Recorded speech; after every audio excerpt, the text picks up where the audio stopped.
Good morning to all of you. स्वागत है आप सभी का हमारे YouTube channel RK study classes में। जैसा कि हमने लास्ट लेक्चर में एक से क्वेश्चन नंबर 1 से 4 तक डिस्कस कर लिया था। एक्सरसाइज नंबर 6C में हमने 1 से 4 तक डिस्कस कर लिया था पिछले लेक्चर में। आज के इस लेक्चर में उसके आगे के क्वेश्चन सॉल्व करेंगे। और क्वेश्चन सॉल्व करने से पहले कोई भी बच्चा अगर चैनल पे नया है तो चैनल को सब्सक्राइब करें और प्लेलिस्ट में जाके पिछले के क्वेश्चंस देख सकते हैं। और जितनी भी एक्सरसाइज अभी तक कराई गई सारी की सारी वहाँ पे अवेलेबल है, वहाँ से आप देख सकते हैं। ठीक है, आइए स्टार्ट करते हैं। Question number 5। क्वेश्चन नंबर 5 आपके स्क्रीन पे इस प्रकार है। एक कक्षा में 45 स्टूडेंट है। एक कक्षा में 45 विद्यार्थी हैं। यदि छात्रों की संख्या छात्राओं की संख्या से 2/3 हो तो छात्रों की संख्या बताना है। ठीक है, कैसे सॉल्व करेंगे क्वेश्चन नंबर 5। कुल विद्यार्थी 45 है। हमारे पास टोटल 45 स्टूडेंट्स हैं। ठीक है, क्या कह रहा है? छात्र और छात्राओं, छात्र और छात्राओं, छात्राओं इन द सेंस कि ये गर्ल्स हैं, ठीक है, और ये बॉयज़ हैं। ठीक है, अब क्या कह रहा है? छात्र की संख्या छात्राओं की 2/3 है। ठीक है, अगर हम आसान सी लैंग्वेज में ये कहें कि हमारे पास जितना पैसा है उसका आधा आपके पास है, यानी मेरे पास जितना भी है, मान लिया 10 रुपीज़ है, तो इसका आधा बाई 2 कितना हो जाएगा? 5। ये आपके पास है। तो उसी प्रकार क्वेश्चन क्या कह रहा है? छात्रों की संख्या छात्राओं की संख्या से 2/3। अगर छात्राओं यानी गर्ल्स 10 हैं तो इसका 10 का 2/3 भाग क्या है? बॉयज़ हैं। ठीक है, इसी प्रकार क्वेश्चन पे आते हैं। क्वेश्चन में क्या कह रहा है? मान लिया अगर छात्राओं की संख्या x है तो बॉयज़ की संख्या कितनी कह रहा है? x का 2/3। ठीक है, x का 2/3। ठीक है, और टोटल स्टूडेंट कितने हैं अगर हम इनको जोड़ दें तो टोटल कितने आ जाएंगे? 45। ठीक है, अब हम अगर x की वैल्यू निकाल लेते हैं तो हमें क्या पता चल जाएगा? छात्राओं की संख्या। ठीक है, और अगर छात्रों की संख्या निकालनी हो तो छात्रों यानी बॉयज़ की, तो जितना भी x की वैल्यू आएगी उसका 2/3 कर देंगे। जो भी आंसर आएगा वो छात्र की संख्या आ जाएगी। ठीक है, लेकिन क्वेश्चन में क्या पूछा है? छात्राओं की संख्या पूछा है, यानी x की वैल्यू हमें सिर्फ निकालनी है। ठीक है, तो इसे सिंपली सॉल्व करेंगे। ये क्या हो जाएगा? 2x/3 + x = 45। ठीक है, ये एलसीएम ले लेंगे हम, इसका एलसीएम ले लेंगे। ये हो जाएगा एलसीएम 3 और ये 2x हो जाएगा और प्लस हो जाएगा 3x = 45।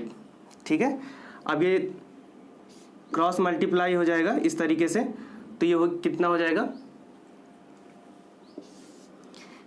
ये हो जाएगा 2x + 3x = 45 × 3। ठीक है, 3 से गुणा हो जाएगा इस साइड में। अब इन दोनों को हम जोड़ लेंगे, कितना हो जाएगा? 2x और 3x कितना हो जाएगा? 5x = 45 × 3। इसे हम गुणा कर सकते हैं लेकिन गुणा नहीं करेंगे अभी। 5 से ये इधर 5 इधर आएगा तो ये कैंसिल आउट हो जाएगा। 45 × 3/5।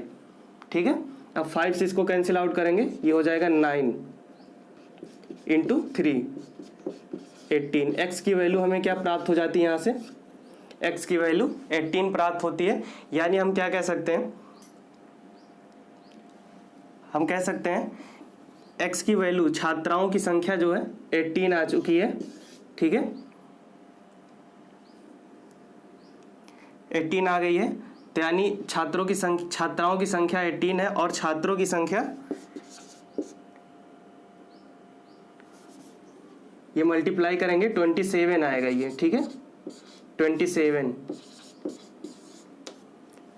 आ गया। छात्राओं की संख्या 27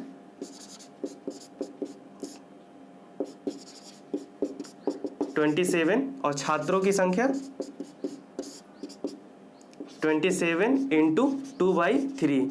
3 से कैंसिल आउट करेंगे, ये 9 बार जाएगा। ठीक है, और इंटू 2, ये हो जाएगा 18। ये छात्रों की संख्या आ गई और ये छात्राओं की संख्या। जब दोनों को काउंट करेंगे, दोनों को जोड़ लेंगे, तो दोनों को जोड़ने के बाद देखेंगे कितना आएगा टोटल, 45। ठीक है, लेकिन हमें सिर्फ और सिर्फ इसकी ज़रूरत थी। ठीक है, छात्राओं की संख्या बतानी थी हमें, तो यही x की जो भी वैल्यू आएगी यही हमारा क्या हो जाएगा, आंसर हो जाएगा। ठीक है, इसे नोट डाउन कीजिए। इसी प्रकार अगला क्वेश्चन आपकी स्क्रीन पे इस प्रकार है।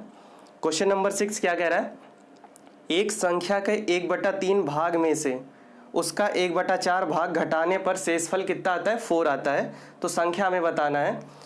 हमें करना कुछ नहीं है, सिंपली जो क्वेश्चन का लैंग्वेज है, क्वेश्चन के लैंग्वेज को हम फॉलो करेंगे, जैसा कह रहा है बस वैसा करते जाएंगे। ठीक है, एक संख्या के 1/3 भाग में से, यानी हमने कोई संख्या x मान लिया है। ठीक है, x मान लिया। अब क्या कह रहा है, 1/3 भाग, इसका 1/3 हमने कर दिया। ठीक, भाग में से उसका 1/4, यानी जो संख्या हमने माना है इसका 1/4 भाग घटाने पर, यानी हमने घटा भी दिया। और क्या कह रहा है, शेषफल 4 आ रहा है। ठीक, ये हमने इक्वेशन बना लिया, समीकरण बना लिया। अब x की वैल्यू हम निकाल लेंगे और हमें संख्या प्राप्त हो जाएगी। ठीक है, तो ये क्या हो जाएगा, x/3 minus x/4 equal to 4। ठीक है, अब इन दोनों का एलसीएम ले लेंगे। एलसीएम आ जाएगा 12। इन दोनों का एलसीएम 12 हो जाएगा और इससे इसको कैंसिल आउट करेंगे तो कितनी बार जाएगा, भाग देंगे 4 बार, और 4 से ऊपर मल्टीप्लाई हो जाएगा, ये हो जाएगा 4x, और ये माइनस ये 3 बार जाएगा, 3 से ऊपर गुणा हो जाएगा, 3x हो जाएगा इक्वल टू 4। ठीक है, अब क्रॉस मल्टीप्लाई कर देंगे इस तरीके से। ठीक, तो ये कितना हो जाएगा, ये अपॉन में 1 है, तो ये पूरा जैसा का है वैसा ही उतर जाएगा इस तरीके से। 4x minus 3x equal to 12 into 4। ठीक है, अब इन दोनों को हम घटा लेंगे। 4x में से 3x घटा देंगे तो कितना आएगा, x आ जाएगा, और x की वैल्यू किसके बराबर हो जाएगी, 48 के। ठीक है, तो हमारे पास x की वैल्यू कितनी आ गई है, 48। तो हमने जो x माना था, ठीक है, x जो हमने माना था उसकी वैल्यू 48 आ चुकी है। अब हम इसमें रख के ये चेक कर लेंगे कि हमने सही सॉल्व किया था या नहीं। ठीक है, तो x की जगह पे 48 हमने रख लिया, इंटू 1/3 माइनस 48 इंटू 1/4। अब इसको घटाने के बाद 4 आना चाहिए, देखते हैं। 3 1 × 3 और 3 6 × 18, तो ये 16 आ जाएगा, और माइनस 4 1 × 4 और 4 2 × 8 माइनस 12। अब इसको घटाने के बाद घटा देंगे तो आएगा 4, जो कि हमें पहले से दिया गया था क्वेश्चन में। यानी हमने जो भी सॉल्व किया, जो भी आंसर आया है हमारा, ये 100% सही है। ठीक है, इसी प्रकार हम क्वेश्चन का आंसर चेक कर सकते हैं। ठीक है, इसे नोट डाउन कीजिए। इसी प्रकार क्वेश्चन नंबर 7 आपके स्क्रीन पे इस प्रकार है। क्वेश्चन क्या कह रहा है, आदर्श, डेविड और हामिद का कुल भार कितना दिया गया है, 44 kg दिया गया है। यदि डेविड का भार आदर्श के भार से 1.3 kg एवं हामिद के भार से 2.1 kg अधिक हो, तो तीनों का हमें क्या करना है, अलग अलग वेट निकालना है, अलग अलग भार निकालना है। ठीक है, कैसे निकालेंगे, आइए देखते हैं। सबसे पहले हम क्या करेंगे, हम डेविड, इन दोनों का कंपेयर देखेंगे। क्वेश्चन में डेविड से किया जा रहा है, तो सबसे पहले हम डेविड को x मान लेंगे। ठीक है, हमने डेविड को x इसीलिए माना क्योंकि इन दोनों का कंपेयर डेविड से किया जा रहा है। ठीक है, तो हम डेविड को ही x मान लेंगे। और फिर क्या कह रहा है, क्या कह रहा है, आदर्श का जो भी भार है, ठीक है, आदर्श का भार जो भी है, आदर्श के भार से 1.3 kg ज़्यादा है डेविड। ठीक है, ज़्यादा है डेविड। ठीक है, अगर हम आदर्श के भार, अगर डेविड के भार से हम माइनस 1.3 कर दें तो आदर्श का भार हमें पता चल जाएगा, क्योंकि यही 1.3, तो ये डेविड ज़्यादा था। ठीक है, जब ये ज़्यादा था तो x में से उतना निकाल देंगे तो आदर्श का भार पता चल जाएगा। ठीक है, इसी प्रकार हामिद, हामिद का भार क्या कह रहा है, हामिद के भार से 2.1 kg अधिक है। ठीक है, अगर हम फिर से डेविड के भार से 2.1 kg माइनस कर देंगे तो हमें हामिद का भार पता चल जाएगा। ठीक है, इसी प्रकार ये तीनों का भार हमने अलग अलग निकाल लिया है। अब इसे सिर्फ अंकों में बदलना है हमें। ठीक है, अंकों में बदलेंगे कैसे? अब इन तीनों का भार हम जब जोड़ देंगे, हमें पता है इन तीनों का भार 44 kg है। ठीक है, अब हम तीनों को जोड़ के x की वैल्यू निकाल लेंगे। ठीक, तो x की वैल्यू कैसे निकालेंगे? यहाँ पे एक x है, यहाँ पे और यहाँ पे 3x है, तो तीनों को जोड़ लेंगे तो ये हो जाएगा 3x, और ये माइनस kg हम हटा देते हैं यहाँ से, बाद में लगा देंगे, ये हो जाएगा प्लस, ये तीनों को जोड़ लिया, फिर हो जाएगा माइनस 1.3 और फिर माइनस ये वाला 2.1 इक्वल टू 44। ठीक है, अब इन दोनों को हम काउंट कर लेंगे, माइनस माइनस प्लस हो जाएगा, 3x माइनस माइनस प्लस हो जाएगा, लेकिन निशान हम माइनस का ही लगाते हैं। ठीक है, तो ये हो जाएगा 3.4 इक्वल टू 44। ठीक है, अब इस पार्ट को दूसरी साइड में ले जाएंगे, 3x इक्वल टू 44 माइनस, इधर माइनस है तो इधर जाएगा प्लस हो जाएगा, तो ये प्लस हो जाएगा 3.4। ठीक है, अब इन दोनों को हम क्या करेंगे? जोड़ लेंगे, तो जोड़ने के बाद कितना आ जाएगा? 47.4 आ जाएगा, और ये 3x की वैल्यू आ जाएगी, और फिर x की वैल्यू हम क्या करेंगे? x की वैल्यू निकाल लेंगे, तो ये हो जाएगा 47.4 अपॉन में 3। ठीक है, अब 3 से इसको कैंसिल आउट कर देंगे, कैंसिल आउट करेंगे कितना आएगा? 3 1 जा 3 और 3 5 जा 15 और 3 8 जा 25। ठीक है, तो x की वैल्यू कितना आ जाएगा? 15.8। ठीक है, ये हमें किसकी वैल्यू प्राप्त हो गई है? डेविड की। ठीक है, हमने डेविड की वैल्यू निकाल ली, तो यहाँ पे कितना लिख देंगे? डेविड की वैल्यू 15.8 kg, ये डेविड हो गया। अब डेविड से ही 1.3 माइनस कर देंगे तो कितना आ जाएगा? 14.5। ठीक है, 14.5, ये आदर्श की आ जाएगी, आदर्श का वेट आ जाएगा, आदर्श का भार आ जाएगा। और फिर हामिद का भार निकालने के लिए हम क्या करेंगे? फिर से हम डेविड में से माइनस करेंगे कितना? 2.1, तो यहाँ पे 2.1 माइनस करेंगे, पहले 2 निकालेंगे तो ये 13 हो जाएगा, और फिर इसमें से 0.1 निकाल देंगे तो ये 7 हो जाएगा। ठीक है, तो ये हामिद का आ जाएगा। ठीक, ये हमारे पास तीनों भार अलग अलग आ जाएंगे, और यही हमारा क्या हो जाएगा? आंसर हो जाएगा। इसे नोट डाउन कीजिए। क्वेश्चन नंबर 8 आपकी स्क्रीन पे इस प्रकार है कि 2 अंकों की एक संख्या के अंकों का योगफल 4 है। ठीक है, हमसे क्या कह रहा है? कोई दो अंकों की संख्या है और इन दोनों का योगफल क्या है? 4 है। ठीक है, 2 अंकों की संख्या है कोई, अगर इन दोनों अंकों को हम जोड़ दिए तो क्या योगफल आ रहा है? 4 आ रहा है। और अगर क्या कह रहे हैं?